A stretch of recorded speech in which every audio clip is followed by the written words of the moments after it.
존재론 철학에서 벗어나기 6번째 교환인데요. 안 가지고 계신 분들은 저 뒤에 밖에 나가면 있습니다. 교환을 가지고 오십시오.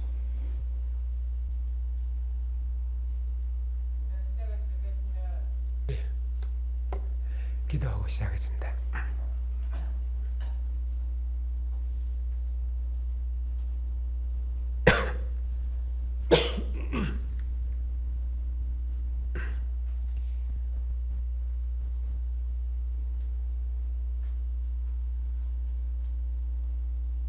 죽은 자들 가운데서 먼저 나셔서 교회의 머리가 되시고 만물의 으뜸이 되신 주님, 우리를 흑암의 권세 아래서 그리스도의 나라 백성으로 구원하시고 그 나라와 영광을 봉사할 수 있도록 주께서 은혜 베푸셨으니 감사를 드립니다.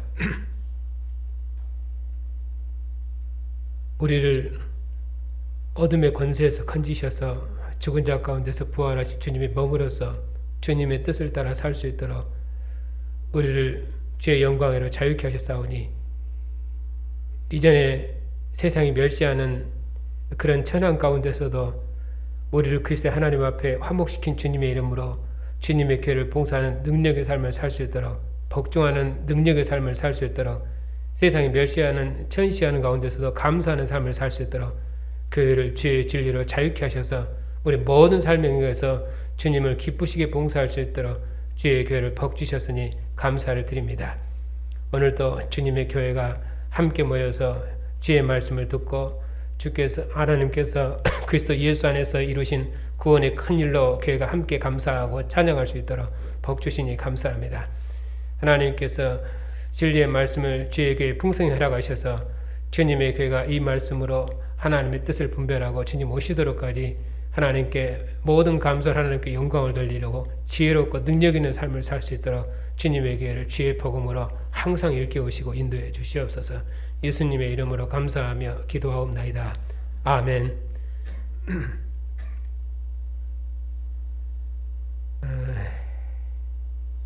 요한을 다 가지고 계시죠?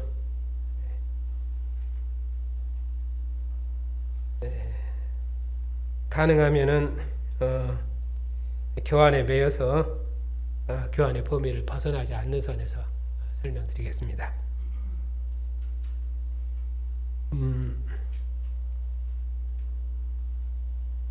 거기 제목에 있는 것처럼 존재론 철학에서 벗어나기.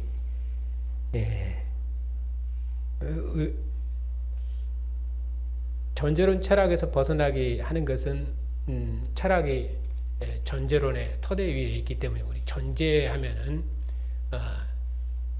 존재가 없는 것은 없지요. 근데 성경은 하나님의 존재를 정의하라는 데 목적이 있는 것이 아니라 하나님께서 자기 백성을 위해서 행하신 구원의 일, 그것도 역사에서 행하신 구원의 일, 그 하나님을 우리에게 증거하고 나타내서 우리로 그 하나님을 섬기고 하나님께서 세우신 교회를 함께 봉사하도록 하나님 우리를 부르셨거든요. 그러니까 성경은 하나님의 그 존재 자체를 정의하는 데 목적이 있는 것이 아니라 하나님께서 역사에서 행하신 구원의 일을 교회로 함께 알도록 해서 그 역사를 봉사하고 그 역사에 참여하도록 하는 것이 성경의 기록 목적이고 하나님을 우리에게 사도들과 그리고 성경 기록자들에게 가르치고 증거하는 목표입니다. 그 개념을 우리가 확실히 붙여야 되는데 여전히 우리가 이방인이었기 때문에 모든 철학은 존재를 설명하는 것이거든요. 그렇기 때문에 철학을 존재론 철학 그렇게 설명을 하고 또 골로새서가 그렇게 설명을 해요. 2장 8절에 보면은 누가 철학과 헛된 속임수로 너희를 사로잡을까 주의하라. 이것은 사람의 전통과 세상의 초등학문을 따르며 그리스도를 따름이 아니니라. 그렇게 해서 철학, 그것을 사람의 전통, 세상의 초등학문 이렇게 표현합니다. 그러면은 골로새 교회를 미혹하는 것은 어떤 의미로는 세상 철학이 교회를 미혹할 수는 없죠. 왜냐하면은 세상 철학은 하나님을 모르는 학문이기 때문에 그리스도인들이 그런 하나님을 모르는 학문이 그리스도의 교회에 영향을 미칠 수는 없는 것입니다. 그러나 그 철학의 성격이, 왜냐하면 오늘 레벨 씨가 말씀드린 것처럼 이스라엘이 세상의 장자 백성이잖아요. 그렇기 때문에 이스라엘이 추구하는 것과 세상이 추구하는 것은 구약에서는 어떤 의미로 일맥상통합니다. 왜냐하면 장자의 영광, 장자의 특권, 그것이 이스라엘의 자랑이고 영광이기 때문에, 그런 의미 때문에 결국은 그 장자됨의 영광, 머리됨의 영광, 그것이 이스라엘의 영광이고, 그런 의미로 이스라엘은 세상의 장자이기 때문에 세상도 그런 의미로 장자의 영광, 머리됨의 영광, 그리고 크게 됨의 영광, 이런 것들을 자랑하기 때문에 그런 의미로 세상과 그리고 율법, 이런 것은 실은 일맥상통하고 같은 가치를 추구하게 됩니다. 나타난 양상이 같다 그 말입니다. 물론 그들이 하나님의 이름으로 세상에서 영광을 추구하지만은 그 영광은, 나타난 양상은 이방인이 추구하는 것과 구약 이스라엘이 추구하는 것이 같다, 그런 말이죠. 그래서 철학과 그 철학은 헛된 속임수다, 이렇게 얘기를 하고, 그것을 사람의 전통, 세상의 초등학문, 그래서 율법의 규례, 또 뒤에서는 꿈에는 겸손과 천사숭배, 또 먹고 마시는 것과 절기나 초하루나 안식일, 그리고 그 위에 올라가면은 그 우리를 분리하게 하는 법조문으로 쓴 증서, 이런 것들이죠. 전부 율법과 관계된 것들이거든요. 이것을 그래서 이제 세상의 초등학문, 그리고 사람의 전통, 그런 식으로 설명을 했습니다. 그래서 이제 전제론 철학하는 것은 이렇게 골로새 교회를 미혹하는 것도, 그리스도로 만족하고 그리스도로 충만한데도 그것으로는 부족하고 무언가를 더해야 돼요. 근데 그 더한 것이 결국은 이스라엘의 더함이, 율법의 더함이죠. 그래서 너희가 세상의 초등학문에서 그리스도와 함께 죽었거든 어찌하여 세상에 사는 것처럼 규례에 순종하느냐, 율법의 규례에 순종하느냐. 그래서 그런 것으로 교회를 더 높게 하고 더 거룩하게 하고 더 존귀하게 할 수 있다, 이렇게 그런 걸 덧붙이는 것이죠. 그래서 그런 골로새 교회를 미혹하는 것도 결국 전제론 철학이었고요. 그렇기 때문에 지금도 한국 교회도 여전히 전제론 철학이 교회를 미혹을 하고 있습니다.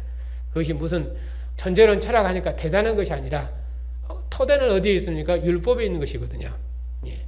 여전히 교회가 그리스도의 교회가 아니라 말로는 그리스도의 교회, 예수님을 믿는다 하는데 실은 모세의 하나님을 믿고 있거든요. 모세의 하나님은 이스라엘의 하나님이지 그리스도의 하나님은 아니거든요. 역사적으로 모세의 하나님은 그리스도 안에서 새롭게 해석돼야 모세 하나님이 그리스도의 하나님, 교회의 하나님으로 들어오는 것이지, 역사 자체에서는 모세 하나님, 이스라엘 하나님이지 그것이 그리스도로 해석되지 않고는, 세례되지 않고는 그리스도의 교회에 들어올 수 없는 것이에요. 근데 여전히 우리나라 교회는 모세 하나님의 교회를 지배해요. 그래서 아브라함의 복, 다윗의 복, 이런 복을 교회가 여전히 추구하고 또 교회가 그것을 설교합니다. 그것을 또 사모하고, 그렇게 되기 때문에 말로는 그리스도의 교회지만은 여전히 교회는 전제론 철학의 토대 위에 있고, 그리고 그 전제론 철학과 함께 있는 세상의 초등학문, 율법의 규례, 그것이 교회를 여전히 지배하고 있는 상황입니다. 그런 상황에서 우리가 어떻게 우리 자신을 하나님 앞에서 그리스도의 백성으로 새롭게 해서 하나님이 기뻐하시는 하나님 나라 공동체 이루고, 그리고 주님의 교회를 더욱 힘있게 봉사해낼 것인가, 또 하나님이 기뻐하는 그런 봉사를 감당해낼 것인가, 그런 것이죠. 가령 자식이 부모를 잘 알지 못하면은, 그러면은 자기는 부모를 사랑한다 하는데 그 사랑한 것이 오히려 부모의 마음을 아프게 할 때도 있는 것이거든요. 그 이제 한 예고, 실제로 역사에서 그 사도 바울께서 하나님을 사랑한다 한 것이, 그것이 주님의 교회를 핍박하고 또 나는 내가 핍박하는 예수라 하나님의 원수로, 하나님의 대적자로 살았던 것이거든요. 왜냐하면 율법 아래서 충성한 것, 그것이 하나님을 대적하는 것이 돼요. 왜냐하면 그리스도의 나라가 왔기 때문에. 그러나 율법이 통치했을 때는 율법의 하나님 앞에 충성하고 율법의 하나님을 섬기는 것이 그게 복이 되지만은, 그러나 그리스도의 나라가 왔는데도, 새로운 역사가 펼쳐졌는데도 여전히 율법의 종을 율법의 하나님으로 그 나라를 봉사하면 그는 그리스도의 대적하는 자가 되고 하나님의 원수로 사는 것입니다. 그만큼 다른 것입니다. 그러니까 역사를 아는 것이 생명이고 역사를 아는 것이 구원이고 그 역사를 바르게 아는 것이 그것이 하나님의 교회를 하나님의 역사를 더욱 힘있게 또 온전히 봉사할 수 있게 되는 것이에요. 그런 의미에서 성경을 바르게 알아야 되고 그런 의미에서 이 전제론 철학에서 우리가 속히 벗어나서 하나님의 교회를 더 힘있게 섬기도록 하기 위해서는 우리가 공부하는 데 더 힘을 써야 되고 성경하는 데 더 전심을 다해야 되고 마음을 다해야 됩니다. 자식이 부모를 아는 것이 자식의 생명이고 자식의 능력이 되는 것처럼 하나님을 바르게 아는 것이 우리의 생명이고 능력입니다. 그런 의미에서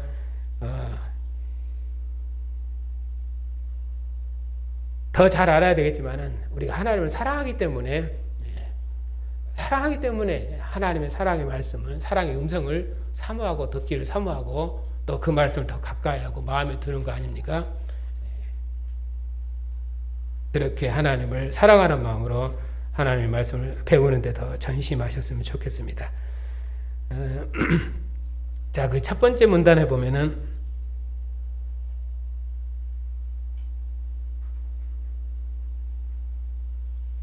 그동안 그 거룩함, 성화에 대해서 쭉 공부를 했는데 성화라는 개념이 거룩한 삶, 거룩이라고 했을 때 어떤 의미로 거룩인가 하는 것이에요. 이스라엘의 거룩은 이방인으로부터 구별됐다는 의미로 그들은 거룩한 백성입니다. 거룩의 기본 개념은 구별 개념이에요. 분리.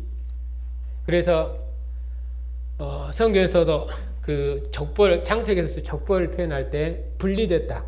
그때가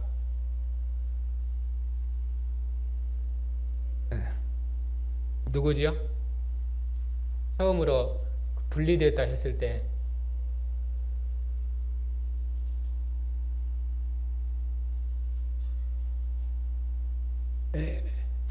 그래서 하나님께서 항상 하나님의 구원 역사, 장자의 역사, 상속자의 역사를 세상으로부터 분리할 때도 가인의 족보, 아벨의 족보가 있는 것처럼 셈의 족보 따로 분리하는 것처럼 이렇게 해서 역사의 족보를 분리하거든요.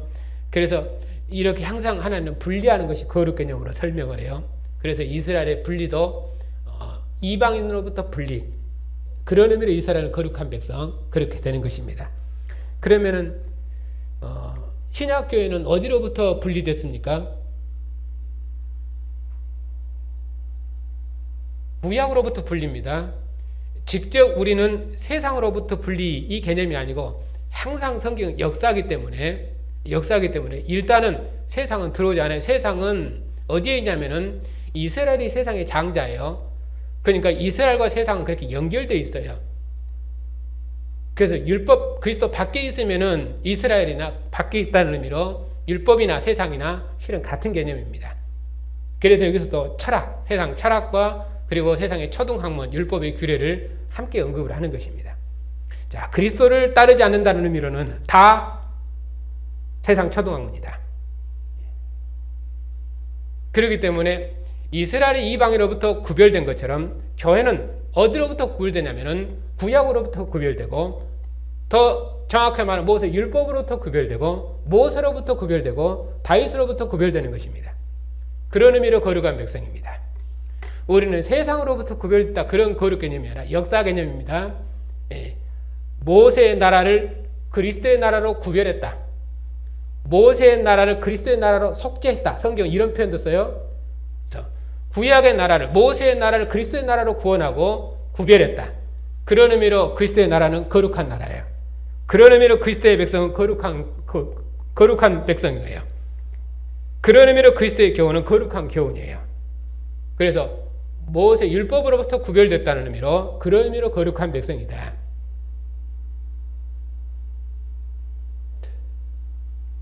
그래서 오늘 골로새서에서도 흑암의 권세에서 건져내사 그의 사랑의 아들의 나라로 옮기셨으니 속량 곧 죄사함을 받았도다. 그래서 골로새서에서 속량 죄사함 했을 때도 흑암의 권세 아래 당연히 우리 골로새는 이방인 교회니까 이방인이 어디에 있었습니까? 흑암의 권세 아래 그리스도 밖에 있었죠. 그런 의미로 흑암의 권세 아래입니다. 근데 이제 그리스도의 나라가 왔기 때문에 여전히 율법의 나라에 속해 있으면은, 율법의 나라에 속해 유대인으로 있으면은 그런 의미로는 흑암의 권세 아래 있는 것이에요. 그래서 여기서는 또 율법의 규례 아래에 여전히 머물러 있으면은, 그러면 그런 흑암의 권세 아래 있는 백성이다. 그렇게 말한다. 어둠 아래 있는 백성이다. 그렇게 말한다. 그래서 성경에서 이렇게 구별됐다 했을 때는 항상 이방인으로부터 구별됐다, 유대인으로부터 구별됐다, 이것을 포함하는 말입니다. 그런 의미로 구별된 사람, 거룩한 백성이다. 그렇기 때문에 이제 그리스도의 교회는 오직 무엇을 따라야 됩니까? 그리스도의 교훈을 따라 살아야죠. 이스라엘이 율법으로 출생되었기 때문에 율법을 따라 사는 것처럼 이제 교회는 그리스도를 통해서 출생되었기 때문에 그리스도의 율법, 그리스도의 법, 또는 로마서는 그리스도의 율법이라는 표현을 써요. 모세의 율법, 그리스도의 율법. 율법과 법은 같은 개념으로 쓰니까. 그래서 이제는 그리스도의 교훈만을 따라 사는 그런 백성으로 구별하셨다. 그런 의미로 신약교회는 거룩한 삶을 산다. 율법의 규례 아래 있지 않습니다. 그래서 그러면은 교회가 오직 그리스도만을 따르기 위해서는 성경을 어떻게 해석해야 됩니까? 그리스도의 책으로 해석을 해야 합니다. 세상 이방인처럼 철학을 따라서 하나님을 섬기는 것, 또 유대인처럼 모세 율법을 따라 하나님을 섬기는 것, 그런 것에서 확실하게 벗어나는 것이, 그것이 구원이다. 제가 구원이라는 용어를 이렇게 문명마다 다양하게 쓰는 것처럼 성경에서도 구원이라는 용어를 아주 다양하게 써요. 근데 구원이라는 개념을 우리는 항상 죽은 다음에 우리의 영혼이 어디 가는가, 이렇게 운명의 변화 쪽에다 모든 포인트를 두었거든요. 그래서 구원을 그렇게 생각을 해요.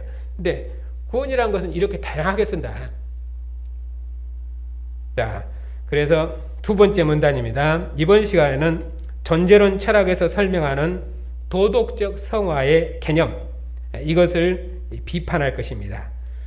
존재론 철학은 우리가 하나님을 섬길 때 성경에서 말씀하시는 언약의 하나님으로 섬기지 않고 이방인이 우상을 섬기는 것처럼 하나님을 섬기게 하는 것이어서 도덕적 성화의 실체가 참으로 간사하고 위험합니다. 우리가 섬기는 예수 그리스도의 하나님을 바르게 알고 합당한 영광을 돌리기 위해서 성경 공부에 마음을 다해서 참여해야 합니다. 자, 여기 언약의 하나님, 성경은 언약의 하나님이에요. 뒤에서 이제 다시 더 설명을 하겠지만은, 근데 성경은 언약의 하나님, 나는 너희 하나님이고 너희는 내 백성이 되리라. 그 언약은 나라 언약이거든요. 그래서 구속사를 정의한다면은 구속 역사, 이제 구속사, 우리가 이제 구속 역사, 성경 구속이라는 말과 구원이라는 말을 같이 씁니다.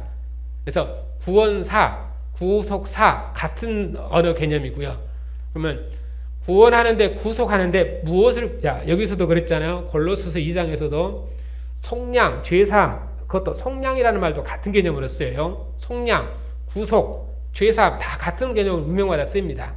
자, 그러면은 무엇을 구속하냐 했을 때 성경은 우리 영혼을 구원하는 것이 아니라, 성경 우리 영혼을 구원한다 개념이 아니라 나라를 구원합니다. 하나님 나라를 구원하는 역사가 구속 역사인데, 그 나라, 하나님 나라가, 하나님 나라를 하나님은 언약을 통해서 말씀하셨거든요. 나는 너희 하나님이고 너희는 내 백성이 되리라. 언약을 통해서, 그 언약의 내용이 뭐냐면 하나님 나라예요. 나는 너희 하나님이고 너희는 내 백성이 되리라. 그래서 하나님 나라를 구원하는 언약 역사, 하나님 나라를 구속하는 언약 역사, 누가? 하나님께서. 누구를 통해서? 자기 종들을 통해서. 구약 때는 모세와 선지자와 다윗을 통해서. 이제 역사의 마지막에는 마지막 다윗의 후손왕이신 그리스도를 통해서. 자, 그럼 정의됐죠? 하나님께서 그의 나라를 구원하는 역사야. 그것이 구속 역사입니다. 구속사입니다. 나라를 구원하는 것이에요. 죽은 다음에 우리의 영혼을 천당 보낸다. 시대를 초월해서 그 말이 아니라 모세의 나라를 그리스도의 나라를 구원한다. 다윗의 나라를 그리스도의 나라를 구원한다. 그것이 성경에 대한 기본 개념입니다. 자, 그래서 성경은 이렇게 나라를 성경은 하나님, 나라를 구원하는 언약사, 언약의 하나님으로 설명을 하지 우리 마음을 어떻게 하나님 앞에 거룩하고 깨끗하고 정결케 해서 그렇게 해서 하나님 앞에 완전한 자로 설 것인가 하는 그런 도덕적인 성화 개념으로 성경은 설명하지 않는다. 근데 그것이 모든 종교들이 추구하는 것이거든요. 하나님 앞에서, 신 앞에서 어떻게 우리 자신을 깨끗하게 할 것인가, 정결하게 할 것인가, 완전하게 할 것인가. 근데 그것은 우리 모든 사람들이 가지고 있는 마음의 본성이거든요. 다 그러잖아요. 내가 어떻게 하면 하나님 앞에 완전할 거, 내가 어떻게 하면 하나님 앞에 하나님을 온전히 섬길 거, 그것은 모든 성도의, 모든 신자의 간절한 소망이에요.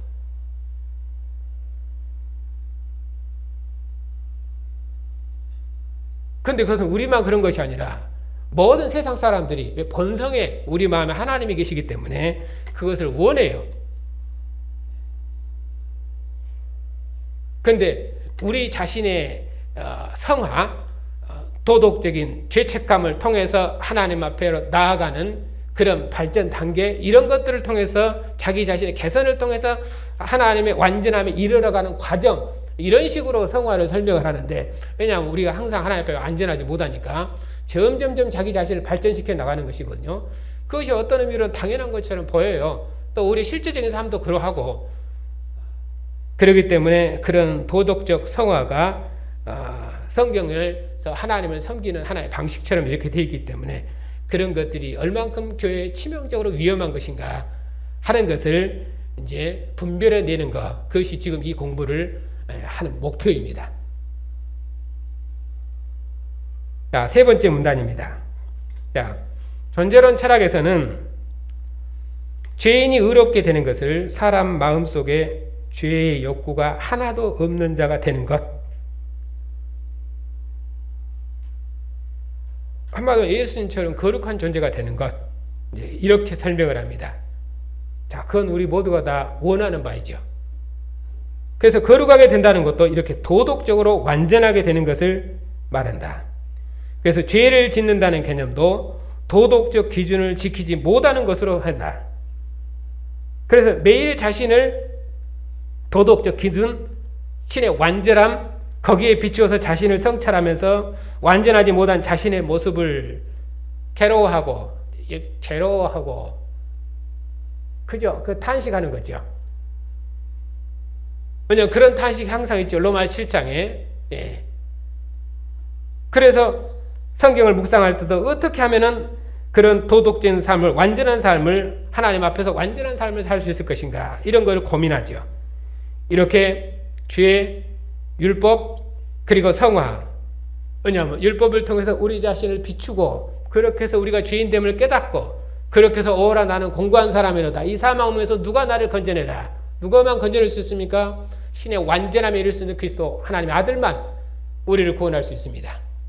왜? 그는 하나님의 아들이시거든요. 그는 하나님이시거든요. 그런 피조물이 아니에요. 왜냐하면 피조물의 단 1%라도 0.1%라도 그 피조물의 속성이 들어있으면 그런 완전한 자가 아니거든요. 그럼 우리 구원자가 될 수가 없어요. 그래서 아들의 신성, 인성 논쟁을 가지고 교회사는 끊임없이 논쟁을 했는데, 인성이 조금이라도 강조되면은 그런 구원자가 되지 못하고 이단으로 막 정죄되고 그러는 것이거든요. 그 교회사의 논쟁들입니다. 어떻든 이렇게 율법을 통해서 우리 자신의 한계와 죄를 깨닫고 어떻게 하면 하나님 앞에 완전하게 될 것인지 자기를 성찰하고 그렇게 해서 신의 완전함에 이르러가는 과정, 이런 것을 성화, 도덕적 성화 개념으로 설명을 했습니다. 그러면 이렇게 하는 이유는 이렇게 해석하는 이유는 무엇 때문인가? 그것은 구약을 토대로 신약 성경을 해석하지 않기 때문에 그런 것입니다. 신약은, 복음은 구약, 즉 율법이 예수 그리스도 안에서 어떻게 완성되는 것인지를 설명한 것입니다. 하나님과의 언약적 관계가 구약과 신약에서 어떻게 달라지는지를 설명하고 있는데 성경을 이렇게 언약적 관점으로 읽지 않고 여전히 도덕적인 전제력 개념으로 도덕적 성화 개념으로 성경을 읽겠기 때문에 그래서 잘못된 해석이라고 말씀을 드리는 것입니다. 그 교회사가 해왔던 것입니다. 자, 이건 이론이니까 예를 들어보십시다. 그러면 훨씬 쉬울 거예요. 자, 예를 들어서 사람이 정결하게 되는 것도 구약 율법에서는 육체를 정결하게 하는 것이고 신약에서는 복음에서는 마음까지 정결하게 하는 것이다. 이렇게 말씀합니다. 그래서 육체와 마음을 우리 몸의 이 육체 그리고 우리 몸 속에 있는 마음, 그죠? 그것이 모든 이방인들이 가지고 있는 사고 개념이죠. 성경에서는 이 육체와 마음을 그렇게 본성적으로 정의한 것이 아니고 역사적으로 정의한 것입니다. 육체는 율법 아래 있을 때, 마음은 그리스도 아래 있을 때, 그렇게 성경 육체와 마음을 그런 식으로 설명을 해요. 그러니까 이렇게 구약과 신약 이런 구원 역사라는 성경 기록의 특성을 빼버리고 일반적인 의미로 이해했기 때문에 즉 심리학 철학에서 사용하는 단어의 의미대로 이해했기 때문에 성경의 의미를 전혀 엉뚱하게 해석한 것입니다. 육체와 마음에 대한 성경의 설명은 구약과 신약의 관계로 설명을 합니다. 그러니까 결국 전제론 철학에서는 도덕적 성화라는 것이 사람이 어떻게 하나님처럼 완전한 자가 되는가 그것을 목표로 하기 때문에 어떻게 하면은 우리 자신을 하나님 앞에서 쳐서 복종시켜서 무엇으로 율법으로 그렇게 해서 완전해질 것인가 그걸 목표로 하는 것이거든요. 그래서 소위 말하는 우리가 하는 그런 큐티 이런 것들이 많이 나온 것입니다. 그래서 1인 1선 오늘 하루에 내게 주신 말씀 이렇게 하는 것이죠. 그리고 성경 쫙 펴서 그 말씀 펴고 그 말씀이 내게 주신 말씀 자기가 그 말씀 보고 깨달은 대로 이제 사는 것이거든요.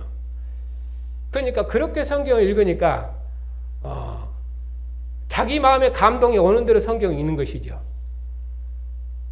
성경이 말하는 문맥을 따라 성경이 있는 것이 아니라 그러니까 완전히 성경을 종교 경전집으로 읽는 것이죠. 그렇게 하나 다른 종교 교훈집을 가지고 마음을 깨닫는 것이나 실은 같은 것이 되는 거거든요. 그래서 교회의 목표가 성경에서 증거하시는 언약을 따라 하나님을 섬기는 것인데 그것이 아니라 세상에 추구하는 도덕과 선을 추구하고 있는 것입니다. 그래서 전제론 철학은 언약이 없는 이방인들이 신을 섬기는 것처럼 하나님을 섬기게 하는 것입니다. 모든 종교가 추구하는 것처럼 세상의 평화와 선, 이웃사랑을 추구하는 것, 그 자체가 하나님을 섬기는 것으로 착각하게 된다. 언뜻 보면 세상의 평화와 선, 사랑을 추구하는 것이 하나님께서 기뻐하시는 것처럼 보입니다. 하지만 이 모든 것이 그리스도께 속한 것이 아니면 아무리 선하게 보일지라도 그것은 악한 것이다. 우리는 그리스도께 속한 것이 무엇인지 분별해야 된다. 그러니까 평화와 선이라는 것도 항상 역사적으로 해야 됩니다. 구약의 평화와 구약의 선. 구약의 선은 율법이 선이에요. 왜냐하면 하나님이 율법을 주셔서 그 나라를 통치하시니까 하나님의 통치가 선이거든요. 그리고 그 통치를 배반하는 것이 악이거든요. 그럼 평화는 무엇입니까? 가나안 땅의 평화가 하나님의 평화예요. 그것이 구약의 평화거든요. 다윗의 평화가 하나님의 평화예요. 예루살렘의 평화가 세상의 평화예요. 그런데 만일에 다윗이 예루살렘의 평화를 얻지 이스라엘의 평화를 얻지 못하면 다윗의 나라가 평화를 얻지 못하면 세상 나라는 요동치는 것입니다. 왜냐하면 이스라엘이 세상의 장자고 열국의 중심에 있고 우주적인 온 우주의 중심이 이스라엘 위에 있어요. 하나님은 이스라엘 때문에 역사를 경영하시거든요. 열국의 흥망성쇠가 이스라엘 때문에 움직이잖아요. 그러니까 이스라엘의 멸망의 무렵에는 열국의 격변하는 시대를 거치는 것입니다. 그러니까 그런 의미에서 역사를 보는 안목을 항상 가져야 돼요.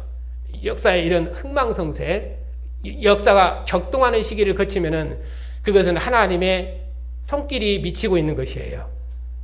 역사에서는 실제 그렇게 일어났으니까. 그런 의미로 시대를 잘 분별해야 됩니다.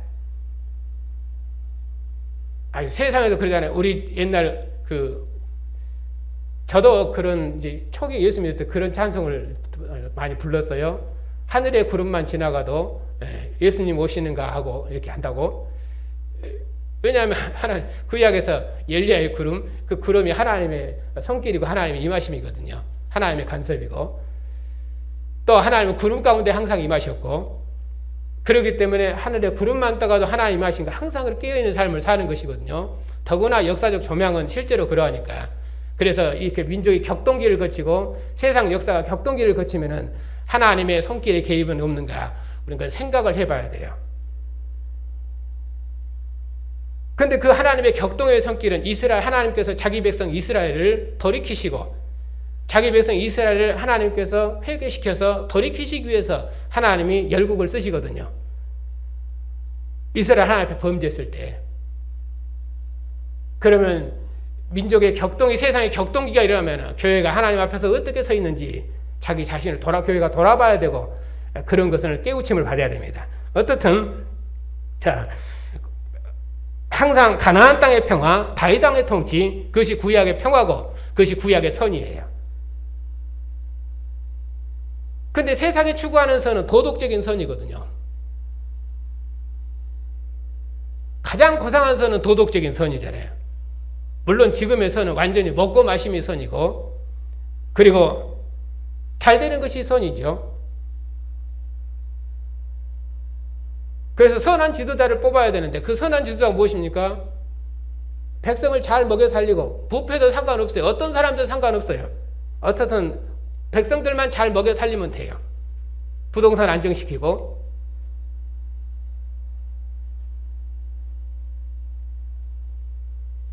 그러니까 이런 소위 말하는 질 높은 선 그런 선도 지금은 아예 없게 돼 있어서 묘하게 돼 있습니다만은 어떻든 세상의 평화와 선은 그것은 도덕적인 선이다. 그런 선이 교회 안에 들어오지 않도록 해라. 왜냐하면 그것이 선인 것처럼 미혹되니까 그리스도로 덧입지 않으면 그 어떤 것도 세상에 그 어떤 아름다운 것도 다 그리스도를 대적하는 것이에요. 율법이 얼마나 아름답습니까? 하나님의 통치의 법이거든요. 하나님의 의의 법이에요. 하나님의 모든 뜻이 다 율법에 담겨 있어요. 그러나 그리스도의 나라에서는 그 율법은 배설물처럼 분토처럼 버려야 될 것이에요.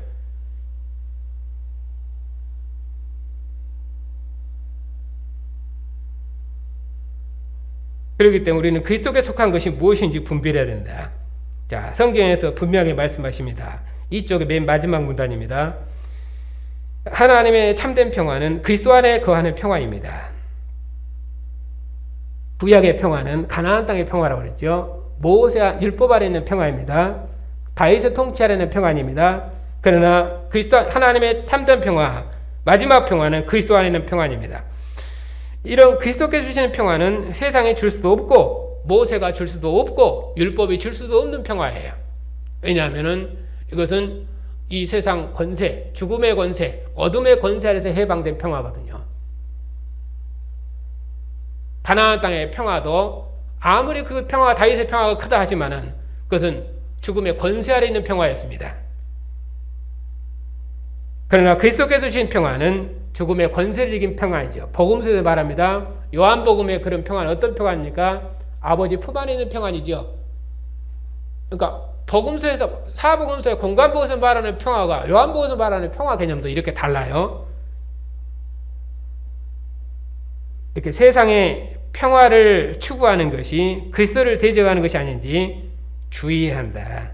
하나님께서 기뻐하시는 선, 모든 착함과 의로움의 열매는 그리스도를 따라 사는 것이다. 그리스도의 교훈을 따라 사는 것이 그것이 모든 착함과 의로움의 열매다. 마태복음에서는 우리를 세상의 소금과 빛으로 말씀하실 때도 하나님께 영광을 돌리게 하는 우리의 착한 행실이라고 말하는데 그 행실이 무엇입니까? 바로 예수님을 천국에 왕으로 따르는 것을 착한 행실이라고 말한다.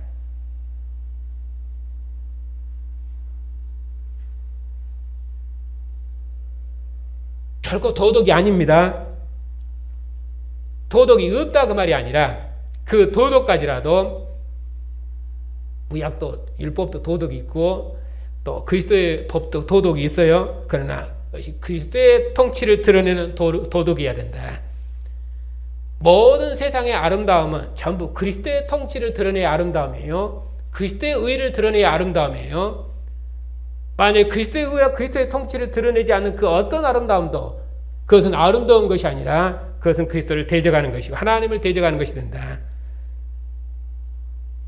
그러니까 사랑도 오직 그리스도 안에 있는 사랑만 완전한 사랑이에요. 하나님이 이스라엘에게 자기 사랑을 나타내셨는데 이스라엘에 나타난 구약에 나타난 사랑은 모세를 통해서 율법을 주신 사랑이고 다윗을 통해서 가나안 땅의 평화를 주신 사랑이죠. 그러나 이제 신약 그리스도 안에 있는 평화는 그리스도의 율법 아래, 그리스도의 법 아래, 그리스도의 통치 아래 있는 사랑이에요. 아들을 내어주신 사랑이죠. 구약 때처럼 이스라엘만 자기 백성, 이스라엘만 자기 백성, 그 표현도 맞는데 왜냐하면 하나님 이스라엘을 세상의 장자로 부르셨거든요. 이스라엘만 하는 표현을 잘 써야 돼요. 그렇게 하면은 이방인은 버리고 이스라엘만 택했다. 우리는 그런 의미로 이스라엘만 택한 것이 아니라 하나님 이방인을 버린 것이 아닙니다. 모든 열국 중에서 이스라엘을 장자로 택하셔서 이스라엘을 통해서 하나님이 누구신가를 세상에 증거되고 나타날 수 있도록 이스라엘 부르신 것이에요. 그러니까 이방인도 누구를 보고 하나님을 아는 것입니까? 이스라엘 보고 하나님을 아는 것이죠. 그것이 구약에서 더 밝은 빛이에요. 물론 하나님이 창조세의 그 영광을 밝히 드러내셨기 때문에 분명히 알 수 있지만은 이스라엘은 그 영광을 더욱 밝히 드러냈지요. 그래서 이스라엘만 사랑한 것이 아니라 이스라엘 장자로 택하심으로 이스라엘 통해서 세상을 사랑하셨다. 그런 의미로 하나님은 세상을 떠난 적이 없어요. 요한복음 표현대로 하면은.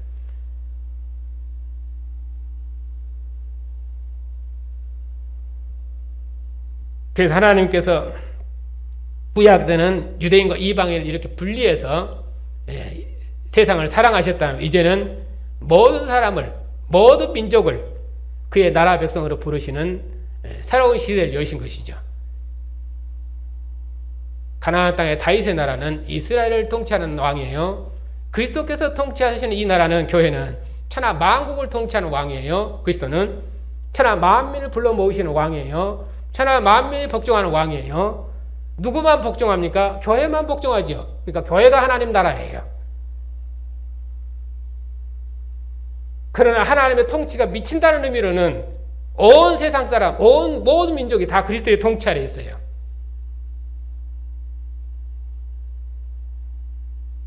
왜? 그가 하늘 보좌에서 통치하니까. 다윗처럼 다윗 보좌에서 가나안 땅 다윗 보좌에서 통치하는 것이 아니라 하늘 보좌에서 통치하기 때문에 세상 나라 모든 왕들이 그리스도의 통치 아래 있다. 그 통치의 중심에 교회가 있고 그 통치를 온전히 드러내는 빛이 기관이 있고 교회죠. 교회가 하나님 나라예요. 그러니까 이렇게 하나님께서 모든 사람을 그리스도의 사랑 가운데 거하게 하는 것, 이것이 하나님께서 나타내신 온전한 사랑이다. 이것이 그리스도의 사랑인데 이 사랑이 우리를 세상의 그 어떤 것도 두르지 않고 전심으로 하나님을 기뻐하고 섬기게 한다. 왜냐하면 이스라엘이 율법의 말씀을 온전히 순종하고 기뻐한 것은 하나님이 율법을 통해서 이스라엘을 어떻게 사랑하셨으며 어떻게 이스라엘 율법 백성으로 지어내셨는가를 거기서 밝히 말씀하고 있기 때문에 이스라엘은 그 율법의 말씀을 따라서 하나님을 사랑하는 것입니다. 왜냐하면 하나님은 그 율법으로 이스라엘과 언약을 맺으셨고 그 사랑을 온전히 나타내셨기 때문에 항상 언약이 기본입니다. 나는 너희 하나님, 너희는 내 백성이 되리라. 그 언약이 기본이에요. 그 언약이 우리의 정체성이에요. 이스라엘 정체성이에요. 항상 그 언약을 붙들어야 한다. 그 언약을 붙들지 않고 나타나는 현상을 보면은 그러면 그 언약에 무슨 의미가 있는가? 그렇게 돼버린 것이에요.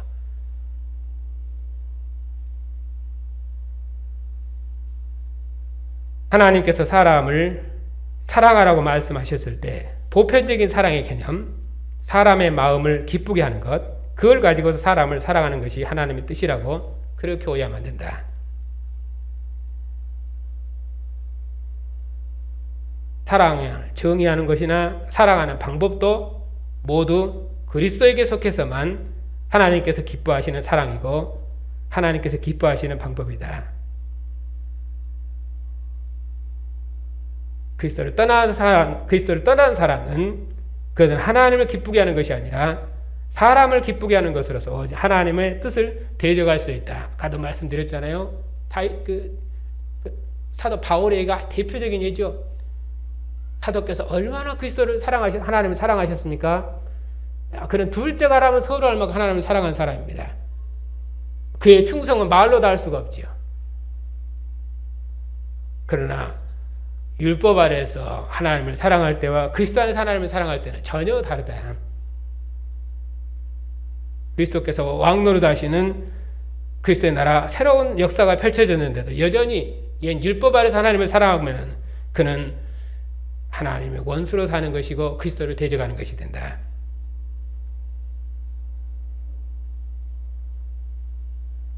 근데 여전히 우리나라 교회는 모세 사랑이에요. 아브라함 사랑이에요. 다윗 사랑이죠. 오직 누구만 바라본다는 것처럼 전부 그런 식이 돼 있어요. 그래서 전부 아브라함처럼 복받기를 원하고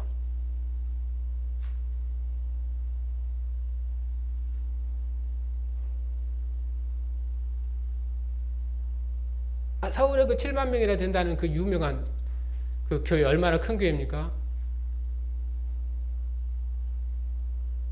설교 내용을 들어보면은 분명히 예수님 얘기는 하는데 여전히 아브라함이 지배하고 모세가 지배해요. 율법이 지배하는 교회예요.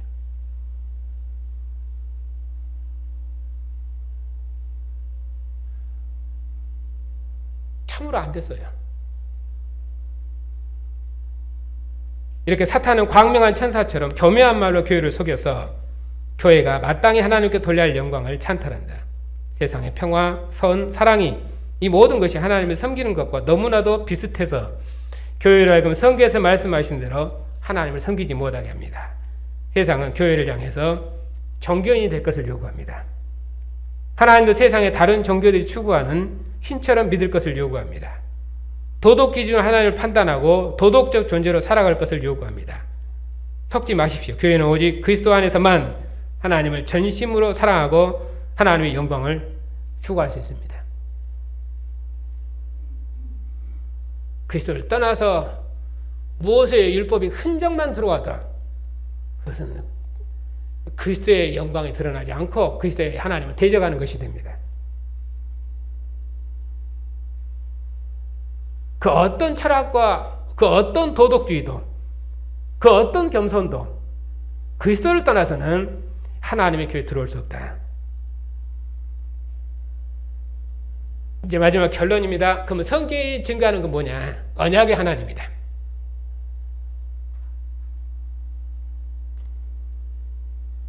삼쪽 가운데 세 번째 문단입니다. 우리가 섬기는 하나님, 성경에서 증거하시는 하나님은 언약의 하나님이다. 하나님께서 이스라엘과 언약을 맺으심으로 역사에 이스라엘과 함께 하셨습니다. 이스라엘을 향한 하나님의 모든 사랑과 기뻐하신 뜻은 어디에 나타나 있습니까? 모세 율법. 그래서 하나님을 사랑하는 이스라엘, 율법을 즐거워하고 율법을 지키기를 기뻐하는 것입니다. 이것이 이스라엘의 거룩한 삶입니다. 율법으로 언약을 맺었고 관계를 맺었거든요. 율법이 하나님의 이스라엘 향한 사랑의 법이에요. 그래서 이스라엘은 하나님을 사랑하고 하나님을 기뻐하기 때문에 그 언약의 법을 기뻐할 따라 사는 것입니다. 이제 하나님의 모든 사랑과 기뻐하시는 뜻은 그리스도에게서 나타났죠. 그리스도의 복음, 이 복음이 그리스도의 말씀, 이 말씀이 하나님의 완전한 사랑입니다. 신약교회는 하나님의 그리스도의 복음을 즐거워하고 전심으로 그리스도를 사랑하며 그리스도의 계명대로 살아가기를 기뻐합니다. 이것이 신약교회, 즉 그리스도인이 살아야 할 거룩한 삶이에요. 왜 그렇습니까? 그리스도께서 머무르셔서 우리를 기뻐하시고 우리를 사랑한다 하시고 내가 너를 사랑하니 너도 나를 사랑하라 하시고 우리 함께 사랑하자 하시며 그 하나님이 우리를 영원히 주의 나라 백성 삼으시고 주님과 함께 만국을 우리 그 그리스도의 나라로 경영할 수 있도록 우리를 주의 나라 백성으로 부르셨거든요. 이 마지막 경에 우리를 부르셔 함께 역사에 참여하도록 하셨거든요. 그리고 우리 주님의 상을 부르셔서 주의 나라 주의 백성들에게 날마다 말씀하시잖아요. 내가 너를 사랑하니 너도 나를 사랑하라. 그러한 사랑의 언약이 우리로 하여금 그리스도를 사랑하게 하고 하나님 그리스도께서 기뻐하시고 사랑하신 그의 백성들을 사랑하고 우리도 기뻐하게 하고 그리고 한 몸의 공동체를 이루고 함께 사랑의 공동체를 수 있도록 그 어떤 경우에 서로 나누지 않냐고 주의 뜻을 이루어내는 사랑의 공동체 하나님의 모든 뜻이 우리를 통해 세상의 증거로 나타날 수 있도록 우리를 주의 영광의 빛으로 삼으셨잖아요. 우리가 아니면 하나님의 영광의 빛이 없습니다. 이것이 역사의 마지막에 나타난 하나님의 마지막 빛이고 광명한 빛입니다.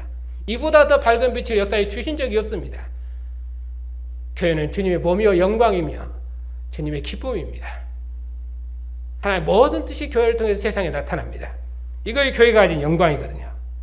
우리가 비록 세상에 살지만은 우리는 세상에 속한 자로 살지 않고 그리스도께 속한 자로 살기 위해서는 어떻게 해야 되겠습니까? 복음의 말씀을 잘 알아야 되겠죠. 하나님의 역사를 경영하신 역사의 목표가 무엇인가? 하나님 어떻게 율법을 통해서 역사를 경영하신 하나님의 아들을 통해서 그리스도의 율법으로 세상을 어떻게 경영하시는지 교회를 통해서 어떻게 그의 빛을 세상에 증거되고 나타내시는지 그 역사를 우리가 잘 알아야 됩니다. 그래야 그 나라를 봉사할 수 있는 것입니다. 모든 성경을 그리스도 안에서 해석하는 그런 이 구속사 복음만 교회로 하여금 그리스도를 따르는 거룩한 삶을 살게 한다.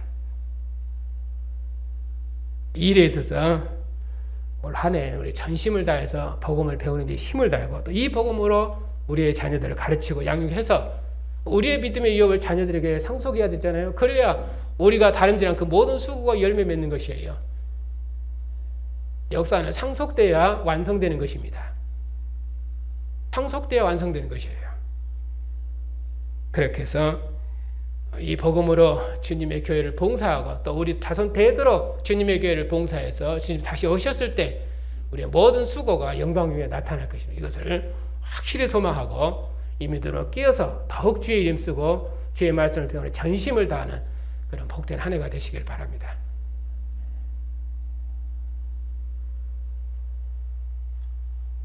쭉 그 교환을 읽어가면서 설명을 드렸는데 이해 안 된 부분이 있으면 질문하십시오. 그리고 표는 집에 가셔서 이런 말씀을 생각하시면서 여러분들 읽어보시기 바랍니다.